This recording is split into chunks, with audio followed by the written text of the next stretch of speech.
Ok, bonjour à tous. Merci d'être présents pour ce webinaire de témoignage de notre client Préficard. Donc, nous sommes accompagnés dans ce webinaire par notre partenaire Walkme. Ce que je vous propose, c'est de rentrer, donc de présenter les interlocuteurs donc, qui vont parler. Donc, je vais pas être très poli. Je vais commencer par moi-même. Donc, Pascal Floch. Je suis associé chez TouchFlows et c'est moi qui vais animer ce webinaire.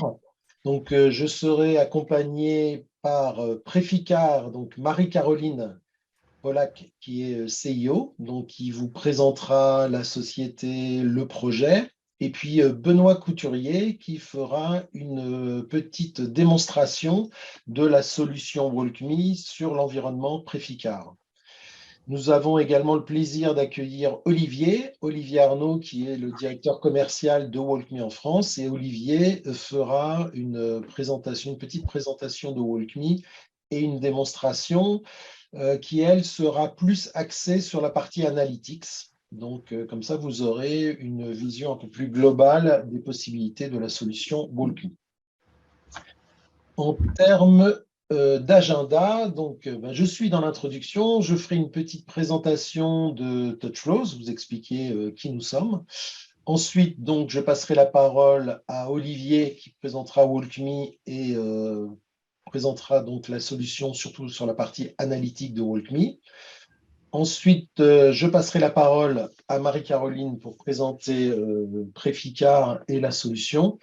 Et puis, Benoît fera une petite démonstration et ensuite, nous aurons 5 minutes pour les questions-réponses.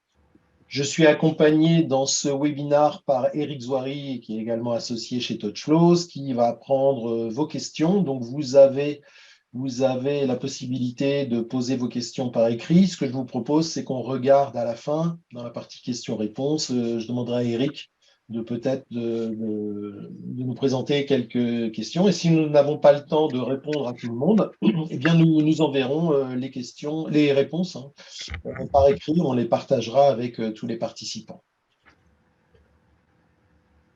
Voilà. Donc, TouchFlows. Alors, TouchFlows, nous sommes une entreprise de services numériques.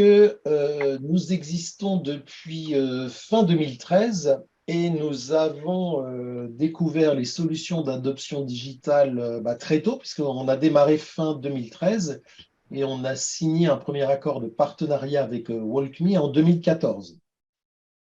Donc nous sommes issus de grandes sociétés du monde informatique, comme IBM, SAP, Oracle. Donc on est familier de cette industrie, familier des projets et surtout d'apporter une attention particulière sur l'aspect delivery et des projets. Nous avons deux focus. Alors, attendez, hop, deux focus, un focus sur l'engagement social et un focus qu'on appelle expérience augmentée avec la navigation augmentée et la réalité augmentée. Avec des clients, vous voyez, un peu dans tous les domaines. Donc, il y a peut-être des participants qui vont se reconnaître dans l'assistance, puisqu'on a, vous voyez, des noms très connus. Et puis, pour le fun, comme la saison de Formule 1 a recommencé, vous voyez que Alpine F1 est client de TouchFlows, mais sur la partie engagement social. Donc, l'engagement social, on est partenaire de Salesforce depuis plusieurs années. Et aujourd'hui, nous sommes également partenaires de Sprinklr et Talkwalker, qui sont des acteurs leaders sur le domaine de l'engagement social. Comme ce n'est pas le sujet, je ne vais pas épiloguer sur le sujet. Sur la partie expérience augmentée, comme je le disais, donc nous sommes partenaires de Walkme depuis 2014. Je regardais l'autre fois, on a travaillé sur plus de 40 projets, sur plus de 28 clients différents. Donc, on a une certaine expérience, si vous voulez, de l'adoption digitale. Et en fait, notre objectif, c'est de pouvoir suivre nos clients dans le temps. Et donc, nous sommes ravis d'avoir des clients que nous suivons depuis plus de 6 ans pour certains, et puis d'autres 3 ans. Enfin, année après année, nous continuons à les accompagner. Et juste pour information, nous avons aussi une solution de formation immersive sur mobile à base de réalité augmentée qui s'appelle Scénar. Et pour ceux que ça intéresse, nous serons présents au salon SRH qui se tient à partir de cet après-midi et pour 2 jours et demi à la porte de Versailles. La partie WalkMe, bah, de toute façon, on va en parler, hein, c'est le sujet, mais bien évidemment, nous, ce qui nous a bluffé dès la fin 2013, c'était de la possibilité de pouvoir guider, tel un GPS, un utilisateur dans n'importe quelle application, quelle qu'elle soit. Donc ça a été pour nous vraiment un choc et on a vu tout le potentiel qu'il pouvait y avoir dans les entreprises, à la fois pour les besoins internes, mais également pour les besoins externes sur des sites web, des extranets. Et donc, nous avons développé toute une équipe. Donc, notre expérience, comme je le disais, bah, à force, depuis 2013, on a été amené à travailler sur tout un ensemble d'environnements logiciels, que ce soit Salesforce, Dynamics, donc sur des parties CRM, mais également des problématiques RH, des, des logiciels d'ailleurs même spécifiques à des clients. Et puis, nous avons travaillé à la fois sur des déploiements d'app, c'est-à-dire pas seulement sur une application, mais sur une multitude d'environnements chez les clients, sur des déploiements internationaux et des déploiements multi-environnements, puisque la solution WalkMe peut fonctionner à la fois sur le web, mais également sur le mobile ou sur des clients lourds. Et nous avons donc une équipe aujourd'hui composée de plus de 6 consultants avec un encadrement, direction de projet, direction de la production, hein, pour créer à la fois des contenus, ce qu'on va appeler le build. Donc, on va, en termes de services professionnels, pouvoir accompagner les clients à différents niveaux. Alors, en avant-vente, pour faire des démonstrations, pour faire des proof of concept, pour accompagner sur les calculs de ROI, accompagner notre éditeur WalkMe, hein, sur les aspects de chiffrage d'un projet dans la globalité. Et puis, en tant que prestation de service, on va pouvoir accompagner les clients à la carte, c'est-à-dire qu'on va pouvoir démarrer par du transfert de compétences, faire de la formation, les aider à réaliser des guides, faire du transfert de compétences sur cette réalisation des guides et les accompagner en support et en coaching. Après, nous proposons également des prestations de build, soit en régie, soit en forfait, pour créer des contenus pour le client. Le client n'a pas toujours la bande passante ou le temps pour pouvoir créer ses contenus. Et on a toute une méthodologie pour accompagner le client et puis faire ses contenus. Et puis, très important également, c'est qu'on va accompagner nos clients dans la durée. Donc, sur la partie qu'on va appeler run, hein, une fois que ce contenu existe, comment il est maintenu dans le temps, comment il va rester bien stable et surtout à la disposition de l'utilisateur. Je passe la parole à Olivier. Olivier, je vais couper ma caméra. Hop. Bonjour à tous, merci Pascal. L'idée est de vous présenter très rapidement WalkMe. Donc, nous avons un bureau en France et dans différentes villes du monde. Comme le précisait Pascal, WalkMe a créé ce domaine qui s'appelle aujourd'hui donc l'adoption digitale, le DAP, l'acronyme anglais, qui est reconnu par différents cabinets désormais, Gartner, Forrester. Et il devrait y avoir un cadran qui sortira dans peu de temps. L'idée, c'est de vous expliquer un petit peu qu'est-ce qui a mené à la création, ce qui était au tout début, comme l'appelait Pascal, du GPS applicatif, c'est-à-dire du simple guidage, et ce qui est devenu aujourd'hui donc une plateforme d'adoption digitale de manière beaucoup plus riche. Le constat duquel est partie la création de cette plateforme, c'est en fait de se dire que dans la plupart des organisations, une vision stratégique métier était créée, elle était déclinée en organisation et on servait l'organisation avec une déclinaison opérationnelle, c'est-à-dire qu'on mettait des outils, des processus et des personnes en regard de l'objectif stratégique. Et l'ensemble de ces employés-là, pour réaliser leur mission, les différents processus métiers, on leur fournissait de plus en plus de logiciels et de solutions informatiques, désormais pour la plupart dans le cloud, pour réaliser cela. Et en fait, on s'est aperçu qu'il y avait un manque. Pascal, tu peux appuyer juste pour le slide pour indiquer effectivement qu'il y avait entre eux cette partie opérationnelle et la partie usage, un manque qui était basé sur deux choses. Le fait que il fallait qu'on comprenne un petit peu à tous les niveaux comment est-ce que les gens s'emparaient, comment est-ce que les employés s'emparaient des solutions qu'on leur confiait et est-ce qu'ils les utilisaient telles qu'on imaginait qu'ils allaient les utiliser, que ce soit en termes de quantité, est-ce que l'adoption était suffisante, ou en termes de qualité, est-ce qu'ils faisaient ce que l'on attendait d'eux au travers des logiciels qu'on leur confiait. Première partie.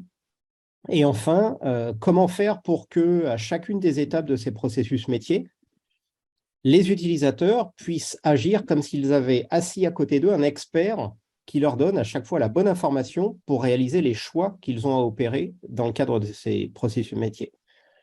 Ce qu'on va regarder ce matin, donc ce que je vous montrerai tout à l'heure, c'est cette première partie comprendre, donc la partie analytics dont parlait Pascal. Et puis au travers de la démo, on verra effectivement sur la partie contenu, comment est-ce que l'on peut aider l'utilisateur au fur et à mesure de son parcours. Comment est-ce que WalkMe opère cela? Donc c'est avec les deux facettes dont on vient de parler. Une facette qui est plus à destination des directions et qui va objectiver ce qu'il se passe. C'est une des clés dans la plupart des projets de transformation, c'est de se dire, j'ai fixé des objectifs, je vois les résultats qui sont issus de l'usage des logiciels que j'ai mis entre les mains de mes employés, mais je ne sais pas comment ces résultats sont produits, c'est-à-dire quel est le chemin qui est parcouru par mon utilisateur, par mon employé, parfois par des clients, des fournisseurs à l'externe de mon organisation. Je ne sais pas quel est ce chemin parcouru et pourquoi ces choix sont opérés par mes utilisateurs. Donc ça, c'est la partie analytics.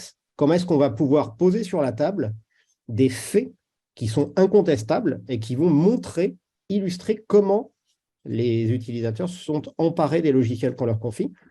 Et la deuxième partie, une fois cette analyse faite, c'est de se dire, très bien, maintenant que j'ai compris quelles sont les zones de friction que j'ai identifiées et comment est-ce que je vais pouvoir adresser ces zones de friction en venant pallier au manque de telle façon que mes utilisateurs réalisent bien les objectifs stratégiques que je leur ai fixés de la manière la plus simple et la plus efficace possible.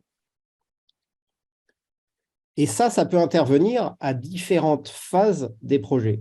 On a des clients qui nous sollicitent très en amont, qui sont en phase de réflexion et qui se disent, moi, pour m'assurer que les résultats obtenus par mes utilisateurs sur les logiciels que je leur confie sont bien ceux attendus, je vais permettre d'avoir une phase d'analyse et une phase de construction pour venir pallier au manque que je pourrais identifier, où on va avoir des clients qui nous sollicitent en phase d'implémentation. Ils ont déjà lancé des phases bêta, des pilotes. Ils commencent à avoir des premiers résultats et ils veulent s'assurer que ces résultats sont bien alignés avec les objectifs qu'ils se sont fixés, ou, comme c'est le plus fréquent, ce sont déjà des projets qui sont en phase de production. Et soit on a déjà identifié des zones de friction, et dans ce cas-là, on dit j'aimerais comprendre exactement ce qu'il se passe avec la partie analytics et y pallier avec la partie création de contenu. Soit on se dit moi, j'aimerais optimiser les ressources consacrées, le temps consacré, la complexité, à être capable de la déporter de l'employé vers le logiciel. Et dans ce cas-là, on va analyser ce qui se passe et à partir de là, identifier les priorités à adresser. Et les cas d'usage, du coup, ce qui était il y a 5 ou 8 ans, effectivement, uniquement du guidage où on va accompagner pas à pas l'utilisateur de telle façon à réaliser les processus métiers qui lui sont confiés, on voit que ces cas d'usage, ils s'élargissent. On va avoir aujourd'hui des clients qui nous sollicitent en nous disant moi, j'ai une politique RSE, j'aimerais qu'elle soit renforcée, que les choix qu'on propose, par exemple, à mes employés quand ils ont à choisir un équipement, un voyage, soient les choix qui correspondent le mieux à ma politique RSE. Quand on a dans des métiers comme la construction ou l'hôtellerie, des employés qui sont peu au fait de solutions digitales, voire qui parfois ne parlent pas la langue ni ne lisent la langue du pays dans lequel ils travaillent, comment est-ce qu'on refond complètement avec une iconographie particulière une interface de telle façon à ce qu'ils puissent utiliser typiquement des logiciels RH. comment est-ce que, dans le cadre d'une migration, je passe d'une solution A à une solution B, je m'assure que je ne vais pas perdre mes utilisateurs en faisant que, lors de leur première connexion sur la nouvelle solution, ils retrouvent un petit peu une façon d'utiliser dont ils avaient l'habitude avec l'ancienne solution, et où petit à petit, on va leur illustrer, leur ouvrir les nouvelles fonctionnalités. Et puis une partie conformité, comment est-ce qu'on renforce la réglementation pour des rôles de manager, par exemple, comment est-ce qu'on s'assure que les contrôles vont être opérés au moment où on saisit les données, que les champs qui vont leur être soumis sont ceux qui correspondent bien à la réglementation à laquelle ils doivent se conformer. Donc voilà de multiples cas d'usage. Et ce que je vous propose, c'est de regarder au travers d'une courte démonstration comment est-ce qu'effectivement, d'un point de vue analytique, donc la première partie, le premier pan, on peut effectivement analyser ce qui se passe et avoir objectivé l'usage qui est fait par les employés. Donc, ce que l'on va voir en premier lieu, c'est un survol de l'ensemble des logiciels qui sont utilisés par vos employés. Et on va avoir quelques métriques qui vont permettre de voir l'usage qui en est fait. Est-ce qu'il y a beaucoup de personnes, dans quelle géographie les gens s'en servent? Et par plateforme, on va pouvoir aller regarder différentes métriques, approfondir un petit peu. Et ce qui va être intéressant, c'est que vous allez avoir la capacité à créer des métriques qui vous sont personnelles. C'est-à-dire qu'on parlait des objectifs stratégiques. À partir de ces objectifs stratégiques, vous allez peut-être définir, par exemple, un taux d'usage de votre LMS, un taux d'usage du logiciel, une capacité à mettre rapidement en compétence vos utilisateurs, un taux de satisfaction des utilisateurs sur vos plateformes. Vous allez pouvoir définir ces objectifs et les faire évoluer dans le temps. Et c'est à partir de ces tableaux de bord-là que vous pourrez partager avec votre management que vous allez pouvoir décider si vous êtes en ligne ou pas et quelles sont les actions à appliquer. Ça va aller un peu plus loin puisqu'on va avoir la capacité à vous donner des recommandations, c'est-à-dire que le logiciel lui-même, grâce à toute la partie machine learning, intelligence artificielle, va pouvoir vous dire, ben voilà, par exemple, sur des formulaires, on a beaucoup d'usage qui est fait au travers des formulaires. Sur des formulaires, voilà ce que le logiciel constate et les recommandations qu'il vous fait.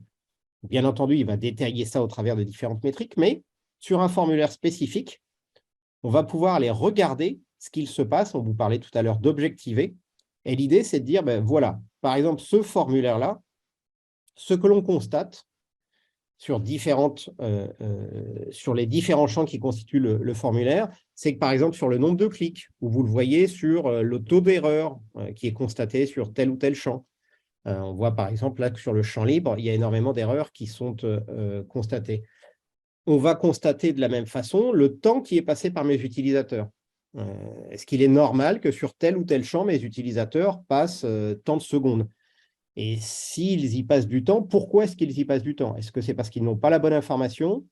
Est-ce que c'est parce qu'ils doivent aller collecter quelque part d'autre l'information? Et c'est exactement ce dans quoi on va aller plonger après, c'est-à-dire que ce premier niveau d'information, on va le compléter en allant regarder comment est-ce que est utilisée la solution et comment est-ce que les contenus qui sont fournis par WalkMe sur ces solutions-là sont utilisés. Ici, par exemple, on va regarder quelle est l'aide qui est sollicitée sur quelle page, qu'est-ce que les utilisateurs demandent comme aide et est-ce qu'en face de ces questions-là, on trouve les bons contenus de telle façon à répondre au questionnement de l'utilisateur. Et niveau encore plus profond, puisque ce qu'on confie à nos utilisateurs, ce sont des processus métiers à réaliser, on va être capable de cartographier les processus métiers qui sont pour vous les plus critiques et de regarder sur chaque processus métier, pour telle population, à chaque étape, comment est-ce que les utilisateurs réalisent ces étapes-là et est-ce qu'il y a des endroits où les utilisateurs abandonnent le processus qui leur avait été confié. Et quand on s'aperçoit que dans des grosses masses, comme on le voit ici, on a des abandons, on va aller regarder entre ces étapes-là ce qu'il se passe, de telle façon à être capable de dire, on comprend qu'ici, par exemple, sur ce formulaire-là, entre l'étape 2 et l'étape 3, il y a un grand nombre d'utilisateurs qui abandonnent le processus. Ben, quelle est l'aide qu'ils demandent? Pourquoi est-ce qu'ils y passent du temps? On va analyser ça, regarder ça, pour être capable, comme on le disait en amont, de les conseiller et de leur fournir l'ensemble des informations qui leur permettront non seulement de compléter le processus métier, mais aussi de le compléter le plus efficacement possible avec le moins d'erreurs possible. On va pouvoir faire des contrôles sur les champs, on va peut-être choisir d'automatiser un certain nombre de choses, de telle façon à ce qu'il n'y ait pas de copier-coller et qu'on évite un certain nombre d'erreurs.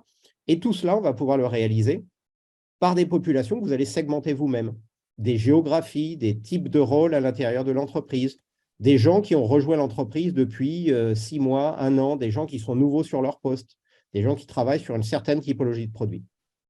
Et à partir de cette segmentation-là, vous allez pouvoir faire des comparaisons et regarder sur chaque processus métier comment est-ce que telle ou telle population se comporte. Voilà un survol rapide de ce que la partie Analytics peut vous aider à faire pour objectiver l'usage qui est fait par vos employés des logiciels que vous leur confiez. Ok, merci, merci Olivier. Bah, écoute, je pense que ça a dû vraiment passionner notre auditoire, hein. Je crois que c'est vraiment intéressant, toutes les possibilités d'analyse que propose WalkMe.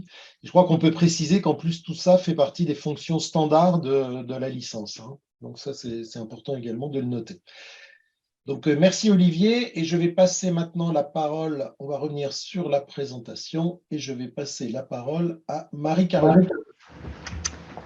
Bonjour à tous. Hop, je vais vous parler 2 secondes de Préficard. Pascal, tu peux avancer merci. Hop. Oui, bah, on va passer l'agenda. Donc, Préficard, c'est un réseau de garages agréé par des assureurs, des courtiers, des gestionnaires de flotte, des loueurs. Donc, ça veut dire qu'en cas de sinistre automobile, nos carrossiers partenaires du réseau agissent à des conditions négociées avec une qualité de service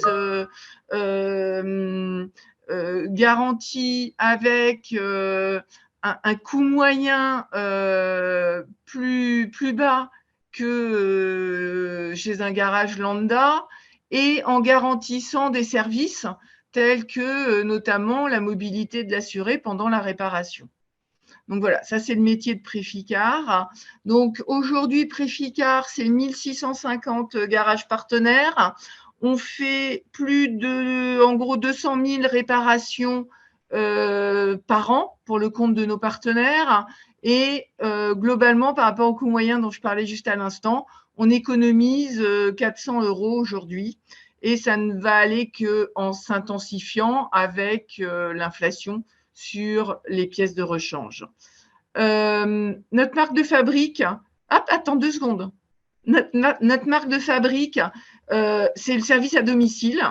On réalise plus de 60% de nos missions en service à domicile, c'est-à-dire qu'on va chercher le véhicule à réparer, évidemment il faut qu'il soit roulant, à l'adresse qui convient à l'assuré, et on lui laisse un véhicule de remplacement pendant le temps de la réparation.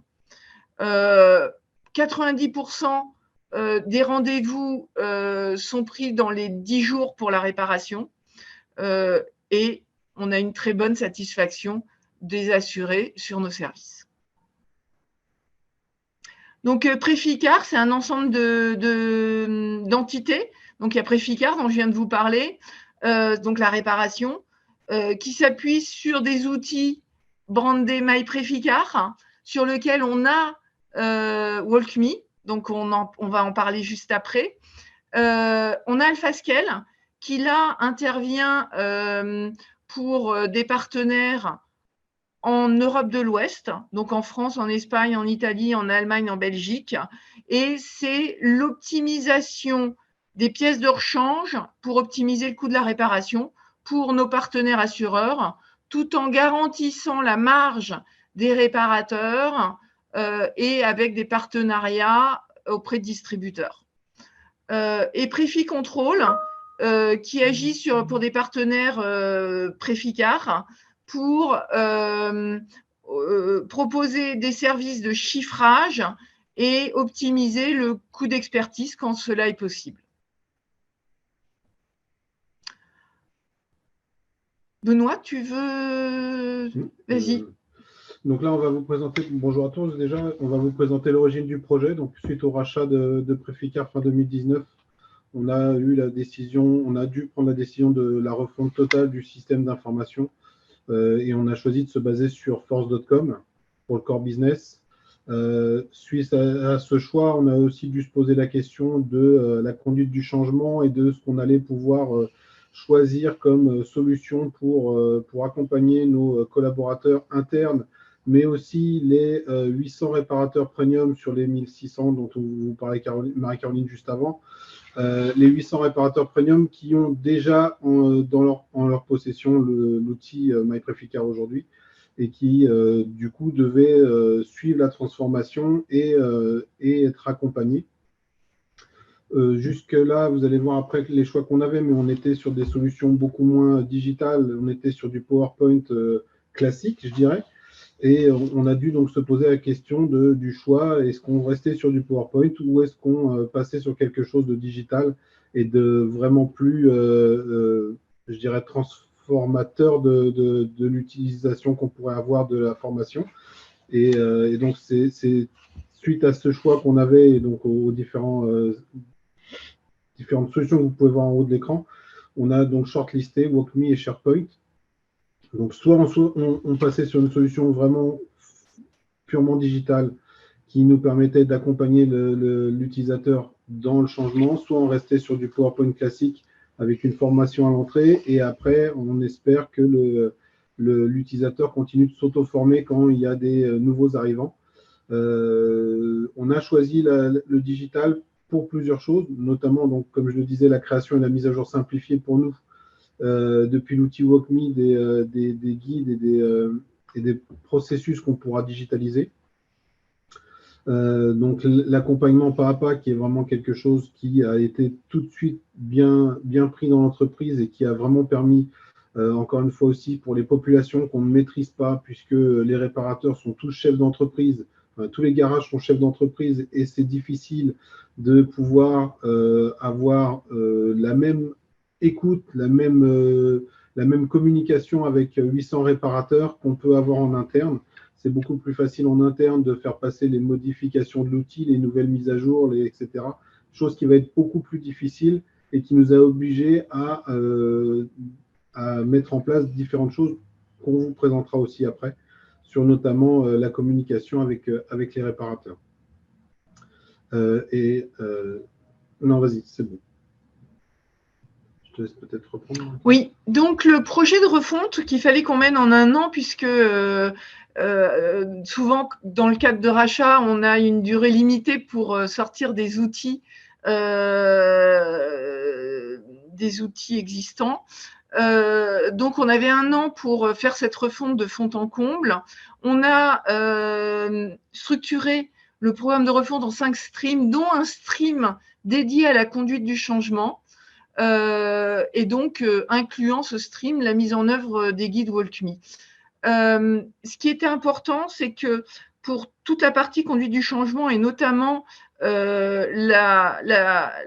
définition du périmètre des guides et de leur contenu, c'est que tout a été fait en collaboration étroite avec les représentants du métier, donc avec nos key users. Et c'est toujours le cas aujourd'hui, et ça c'est important, parce que ça doit parler au métier, le langage du métier. Donc, la création des guides, elle s'est faite au fur et à mesure, tout au fil de l'eau du projet. Mais ce qui est important, c'est qu'il a fallu qu'on attende que la solution soit suffisamment stable pour pouvoir commencer à créer ces guides. Sinon, on arrête, c'est une suite sans fin de refaire les guides. Donc, il a fallu qu'on attende qu'on ait des premières validations en environnement de recettes pour se dire, bon là, on est à 80% de stabilité et on peut commencer à construire les guides. Ce qui veut dire que la période, la fenêtre de temps pour réaliser les guides était un petit peu réduite. Et donc, il y avait un challenge pour produire ces guides. Voilà. Et en termes d'organisation, on avait 2 internes et 3 consultants, justement pour être capable de produire tous les guides qu'on voulait produire dans une fenêtre réduite. Et donc, on a été accompagnés pour nos premiers pas, pour nous conseiller, pour aller vers du best practice par TouchFlow. Voilà, Benoît, je te passe la parole. Ouais. La démonstration qu'on voulait faire, c'est de vous montrer un petit peu tout ce qu'on peut faire dans l'outil. Le premier guide qu'on vous montre, et donc qu'on peut accéder depuis le menu WalkMe, est un guide de survol de la première page de l'outil qu'on a donné à nos réparateurs, enfin au garage, qui font partie du réseau. Et donc, ça va aller assez vite, mais globalement, c'est vraiment quelque chose qui va lui permettre de voir l'ensemble des blocs qui font partie de la page. Et c'est d'autant plus important que la page que vous voyez aujourd'hui est la page toute nouvelle qui vient d'être mise en place et qui est vraiment une très grosse rupture avec ce qu'on avait avant et qui va permettre en un seul guide de pouvoir montrer aux réparateurs tous les aspects de la nouvelle page et donc toutes les nouveautés. Donc là, on va très vite, mais vous pouvez voir que sur certaines étapes, on a aussi fait en sorte d'avoir comment ça s'appelle, des commentaires pour pouvoir aider le gestionnaire du garage à comprendre ce qui se passe dans l'étape.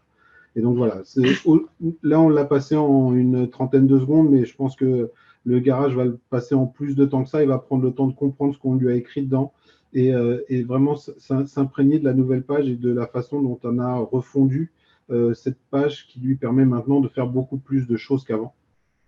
Donc ça, c'est une première chose. C'est vraiment un guide qui permet d'accompagner le pas à pas. Le deuxième guide, vas-y, pas de souci. Le deuxième guide qu'on va voir là, c'est comment je peux mettre dans la page directement de l'aide. Vas-y, fais pause peut-être de l'aide pour pouvoir aiguiller directement mon gestionnaire garage. Aujourd'hui, soit il va chercher dans le menu, il est sur la page principale ou il est ailleurs, mais il va chercher dans le menu un guide. Soit je peux lui mettre un petit bouton en haut ou n'importe où dans la page qui lui permet de lancer le guide que je veux qu'il lance sur cette page-là. C'est-à-dire que tous les guides ne sont pas pour toutes les pages. Donc, j'ai des guides qui sont spécifiques à certaines pages. Et donc, là, j'ai volontairement mis le guide de comment je renseigne ma semaine type dans notre outil pour pouvoir aider le réparateur sur ce bouton-là. Et la première étape que vous voyez là est aussi très importante, c'est que WalkMe permet aussi de faire de la segmentation et de pouvoir faire plusieurs cas d'usage sur un processus. Aujourd'hui, je peux, là, dans le cas qui nous intéresse ici, soit ajouter des disponibilités à ma semaine type, soit la modifier, soit la supprimer. Supprimer des disponibilités. Et en fonction du cas que je vais choisir, je vais être aiguillé pour pouvoir réaliser ce que je veux faire. Et donc, ça permet vraiment d'accompagner l'utilisateur dans l'ensemble du processus et pas juste le fast pass, enfin le happy pass, pardon, le passage idéal, et vraiment pouvoir compléter le guide avec tous les cas d'usage possibles. Je te laisse relancer la vidéo.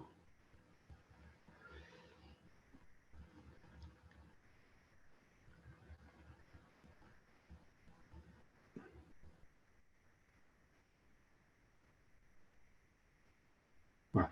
Donc là, on va voir la succession d'étapes qui permettent donc au garage et on met des commentaires sur les étapes pour pouvoir aiguiller sur ce qu'il doit faire, puisque certaines étapes sont des fois pas suffisantes pour comprendre ce qu'on fait. Donc on peut compléter aussi avec WalkMe, c'est aussi la possibilité d'éviter des développements pour rajouter sur des étapes, enfin sur le layer directement de Salesforce, des informations. WalkMe est capable de mettre ces informations à la place des devs qui auraient été nécessaires, puisqu'encore une fois, ce qu'il y a de bien avec WalkMe, c'est la non-nécessité d'avoir des devs. Je ne suis pas développeur, je ne connais pas le code, pourtant j'ai monté avec 4 personnes plus de 80% des guides, et tout ça a été fait très simplement. Donc là, on a un premier guide qui était fini, et la troisième chose que je voulais vous montrer, c'était aussi la possibilité de maximiser la communication. Aujourd'hui, avec WalkMe, donc avec toutes les devs qu'on peut avoir sur force.com, on a beaucoup de releases et on communique régulièrement avec nos réparateurs pour pouvoir justement les accompagner dans le changement Et jusqu'il y a très récemment, la communication était uniquement par mail. Et on se rendait compte qu'on a une lecture du mail qui est de l'ordre de 50% et qu'on a beaucoup de mal à aller au-delà des 50% et que même sur ces 50%-là, ce n'est pas forcément la personne qui manipule notre outil qui lit la communication. Et donc, on a décidé de rajouter dans notre solution un petit bouton qui permet de lancer, là aujourd'hui, une vidéo, mais ça peut être aussi bien une vidéo qu'une image, que de l'écrit, qui va dire au gestionnaire garage, attention, il y a une nouveauté, si tu veux en savoir plus, bah, regarde la vidéo. Et donc là, on avait mis une vidéo dernièrement qui montrait justement toutes les modifications qui étaient dues à la release. Et donc, il y a du vocal dessus. Ça permet d'accompagner l'utilisateur, de maximiser la communication autour du changement. Parce qu'aujourd'hui, le nerf de la guerre, on le sait pour beaucoup, c'est quand même la communication. Modifier l'outil sans communication, c'est souvent aller au-devant de beaucoup d'appels et de se voir submergé. Donc, vraiment, on cherche à maximiser cette communication et vraiment le fait que WalkMe permette ça nous a vraiment aidé sur cette façon de travailler, façon de communiquer même. Et la dernière chose, là, on change d'outil, on arrive sur notre outil interne. C'était juste pour vous montrer aussi ce qu'on a mis en place sur certains formulaires. On a essayé de rajouter, alors fais peut-être pause sur le prochain, voilà, sur celui-là. Ouais. On a rajouté sur certaines cases des informations qui sont pas forcément pour toutes les missions, mais simplement pour dire pour certaines missions, là en l'occurrence pour celle pour accès assistance, il ne faudra pas renseigner le numéro de sinistre comme demande la case, mais renseigner le numéro du contrat de l'assuré. C'est simplement pour vraiment s'assurer que on va avoir après dans les data pour l'analytics, pour tout ce qu'on pourrait avoir, va être vraiment de la meilleure qualité possible. Et pour ça, on a directement mis dans les pages, sans avoir besoin de lancer un guide, des smart tips qui nous permettent du coup d'aiguiller sur le remplissage des champs, ce que le gestionnaire pourrait avoir à remplir. Et donc voilà, je pense qu'avec ces 4 cas de figure, on a vu un petit peu comment on utilise nous WalkMe aujourd'hui et la façon dont on a essayé d'être le plus proactif possible sur la façon dont on pourrait aider le gestionnaire à utiliser la solution. Ok, merci Benoît. Je crois même que dans un exemple, mais qu'il y a des choses qui sont passées vite, mais je crois que même il y a un moment où vous utilisez l'automatisation de WalkMe sur ouais. un plus. Oui, aujourd'hui, WalkMe, on l'a utilisé nous surtout sur un mode d'apprentissage, donc du pas à pas et on aiguille. Mais c'est vrai qu'on réfléchit de plus en plus à passer en mode opérationnel avec le remplacement de certaines étapes où on demande de cliquer et en faisant des autoclics qui permettraient de naviguer automatiquement dans les écrans sans avoir besoin de l'utilisateur. Et l'utilisateur aurait du temps masqué pour pouvoir faire autre chose en attendant que l'outil est en train que le guide est en train de fonctionner pour lui. Ok, bah écoute, excellent timing parce qu'on arrive à la fin de la démonstration. Donc, merci Benoît. Qui prend la parole? Marie-Caroline, Benoît, sur les bénéfices et constats. J'y vais. Alors, donc, au bout d'un an d'utilisation de WalkMe, on s'est reposé la question, est-ce qu'on arrête ou est-ce qu'on continue? Quels sont les bénéfices? Est-ce qu'ils sont au rendez-vous? Et est-ce que pour accompagner la suite de notre développement, WalkMe faisait partie de la stratégie? Donc, on a validé le fait qu'on continuait de travailler avec WalkMe et du coup, on a pris un engagement de 3 ans avec WalkMe.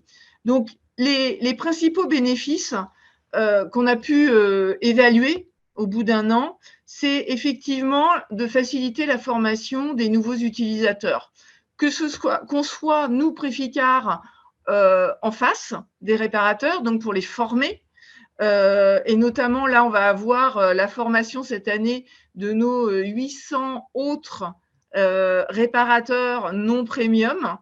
Et du coup, on va s'appuyer sur WalkMe pour réaliser ces formations en présentiel, mais également une fois qu'on est passé sur des nouveaux arrivants au sein de nos carrosseries pour pouvoir onboarder en fait les nouveaux arrivants. On maîtrise, comme le disait Benoît tout à l'heure, la mise à jour des processus. On peut l'accompagner, elle est maîtrisée et on sait qu'avec les guides, nos réparateurs ont toujours un accompagnement à jour des applicatifs. Ça nous permet également de compléter, comme on l'a vu dans la vidéo, de compléter nos communications et de pouvoir animer, en fait, avec l'aide de Walk.me, de pouvoir animer notre communication. Après, il n'y a pas besoin d'être un informaticien pour faire ces guides. Alors, il faut malgré tout une appétence et progressivement, en fait, une compréhension malgré tout de certains aspects un peu techniques. Et ça, Benoît pourra en parler juste après. Et puis aujourd'hui, on a identifié de nouveaux cas d'usage auxquels Walk.me va nous permettre en fait d'apporter une solution. Notamment ça faisait 9 mois que je cherchais comment le faire avec les outils du marché. Est-ce qu'un outil allait me permettre? En 2 mots, j'ai côté assureur, j'ai l'application de gestion de sinistre.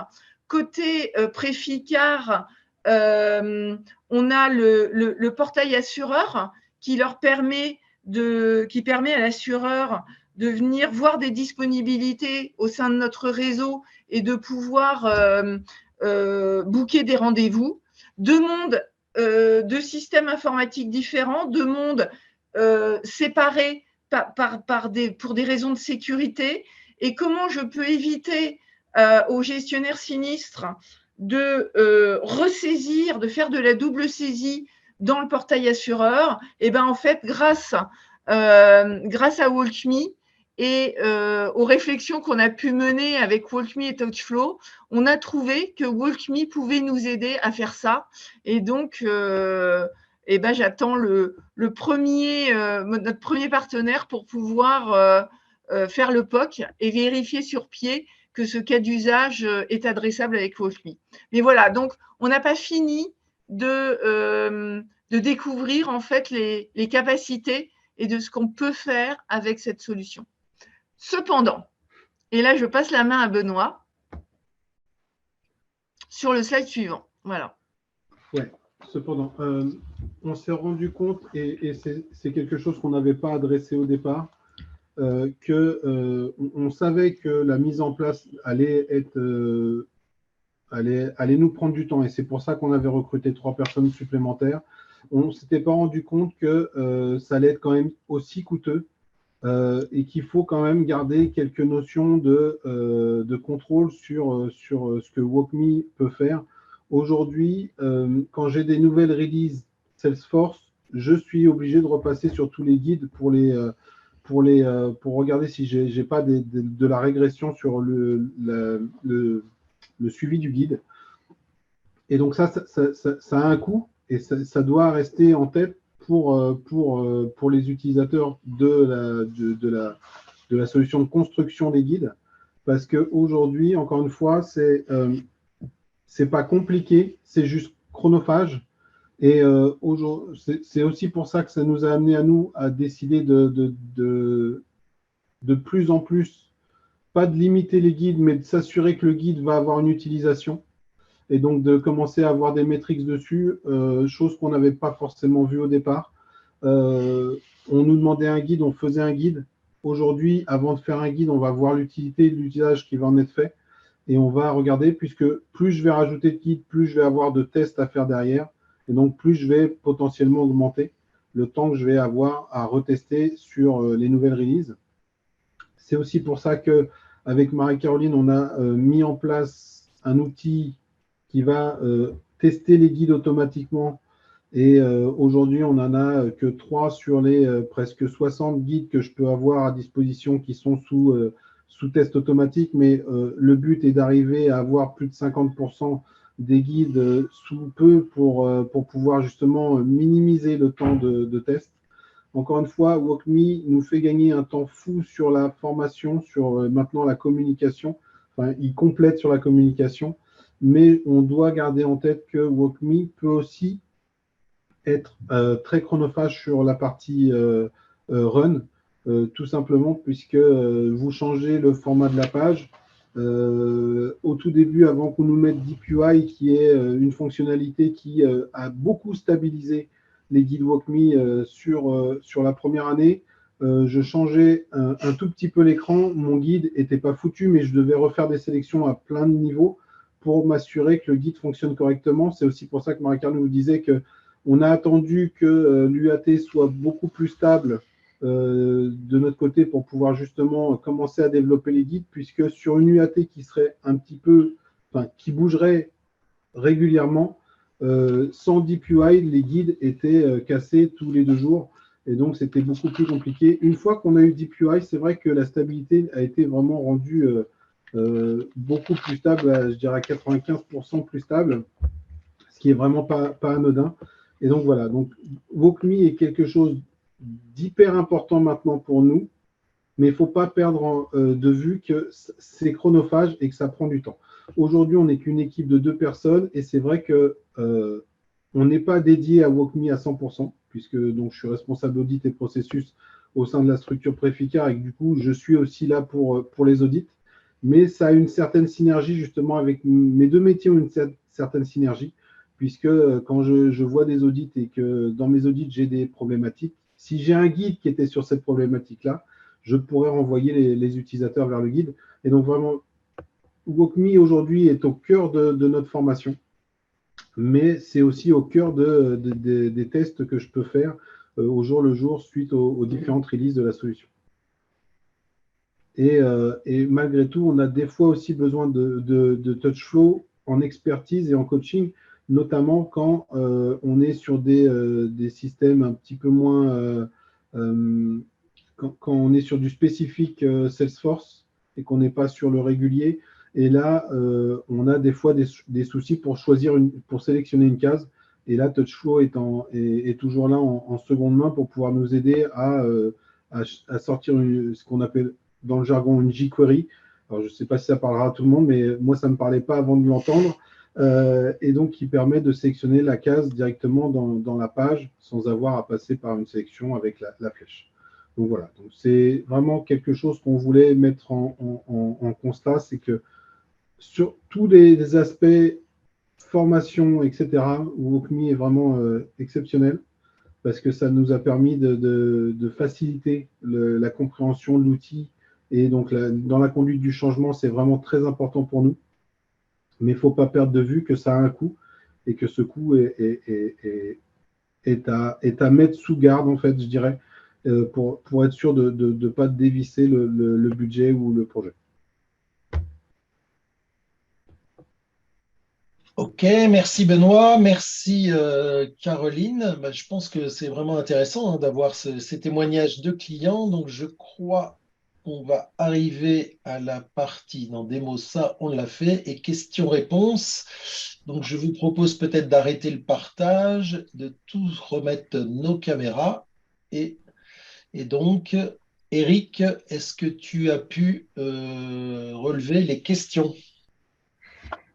Ah oui, il y a une question, bah, je la vois, donc je vais la dire. Donc, une question, c'est DeepUI est une solution apportée par WalkMe ou TouchFlows directement? Donc, je vais répondre et puis Olivier pourra enfin, confirmer ou abonder. Donc, DeepUI, c'est une fonctionnalité apportée par WalkMe. C'est une fonctionnalité qui a été très importante, comme l'a dit Benoît. Il faut préciser qu'on parle vraiment de l'environnement Salesforce Lightning, hein, enfin, pour ceux qui le connaissent, un environnement quand même qui est pas simple. Et ça a été une fonctionnalité apportée par WalkMe et qui a vraiment facilité la vie. On a plusieurs clients hein, sous Salesforce Lightning et qui a vraiment facilité la vie des clients parce que la solution est assez complexe. Et alors, Benoît qui dit DeepUI n'évite pas de recourir au jQuery. Bah, il peut, hein, comme dans tout système, il peut y avoir. DeepUI, c'est une solution en fait qui s'améliore hein, régulièrement.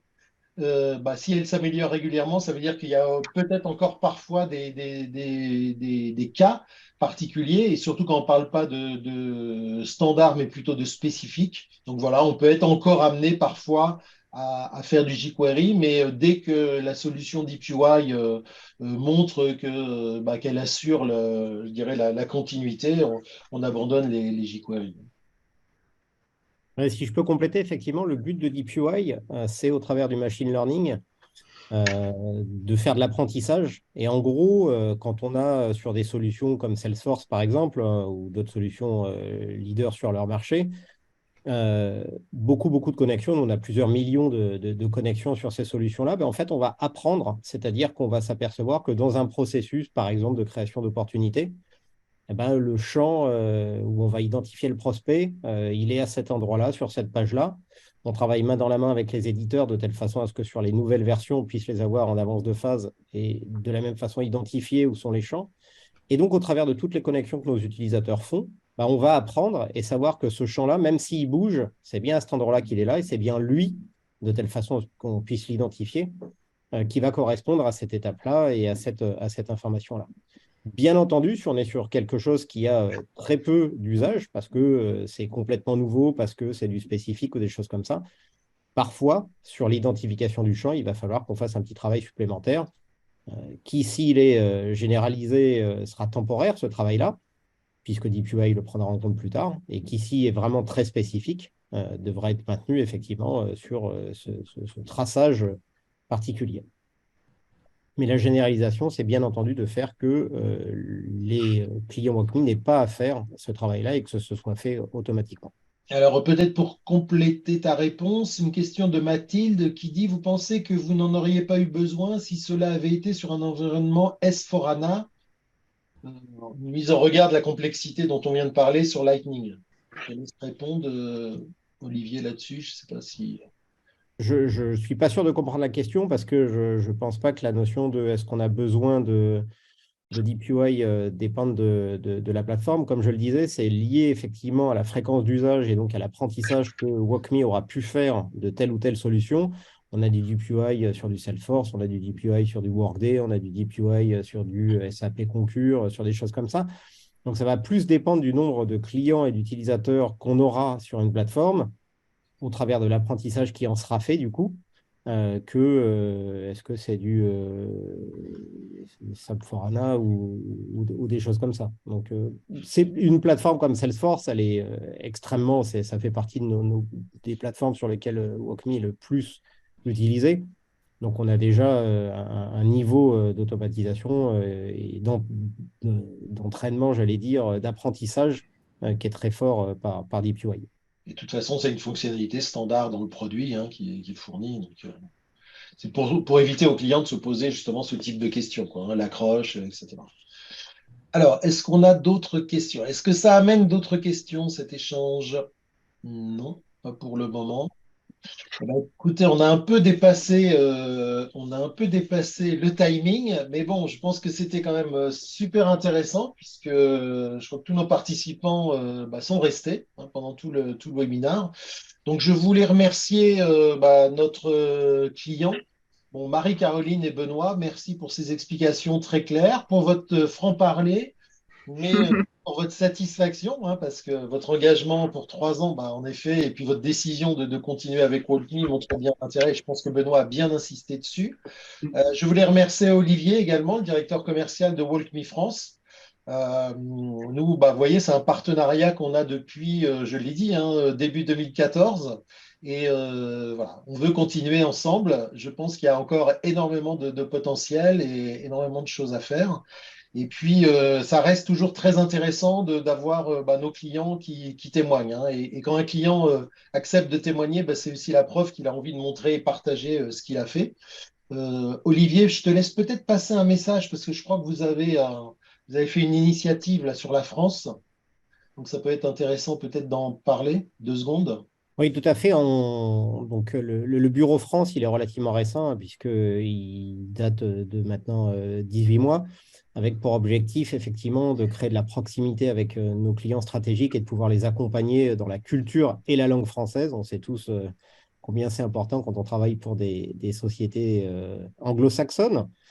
Et on est en train de créer la communauté France, justement, de telle façon à ce que bah, la communication entre clients, les partages de bonnes pratiques, les partages de points d'attention, comme vous avez eu la gentillesse et la transparence de le faire aujourd'hui, ils puissent se faire sans nécessairement l'intermédiaire de WalkMe, mais que vous ayez la capacité justement à avancer sur vos projets plus rapidement en évitant certains choses trappes, en pouvant communiquer avec l'éditeur lui-même et en remontant un certain nombre d'informations qui nous permettent d'améliorer, en regard de vos attentes particulières, le produit. Donc, on est en train de créer tout ça et on ne manquera pas de communiquer dessus de telle façon à ce que vous puissiez y participer. Et on sera ravis que vous puissiez venir y témoigner des avancées que vous constatez au travers de WalkMe et de vos solutions particulières. Alors, peut-être une dernière question. Non, ok, ce sont juste des commentaires de satisfaction des participants. Bah, écoutez, merci à tout le monde, merci également aux participants et d'avoir été très actifs. Et je vous souhaite, nous vous souhaitons un bon appétit déjà et une excellente après-midi. Et puis, en espérant vous revoir très bientôt.